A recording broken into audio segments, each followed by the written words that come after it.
Monsoon से होने वाले जलभराव से निपटने के लिए नगर निगम प्रशासन द्वारा किए गए दावे मंगलवार को हुई झमाझम बारिश के चलते खोखले साबित दिखाई दिए। नगर के कई स्थानों पर जलभराव की स्थिति बन गई, जिसके कारण वहां से होकर गुजरने वाले लोगों को भारी परेशानी का सामना करना पड़ा। वहीं कई इलाकों में सफाई न होने के कारण सीवर और नालियों का गंदा पानी उफान मारने लगा, जिसके चलते राहगीरों को मजबूरन गंदे पानी से होकर गुजरना पड़ा। जबकि निगम अधिकारियों ने मानसून से पहले ही जलभराव की स्थिति से निपटने के दावे किए थे।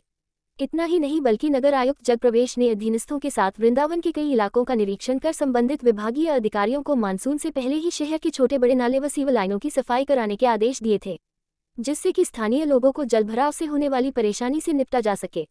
अब देखना यह होगा कि क्या नगर आयुक्त महोदय अपने कार्य के प्रति लापरवाह अधीनस्थों के खिलाफ कोई एक्शन लेते हैं, या फिर निगम अधिकारियों के दावे हर बार की तरह एक बार फिर हवाई बनकर रह जाएंगे।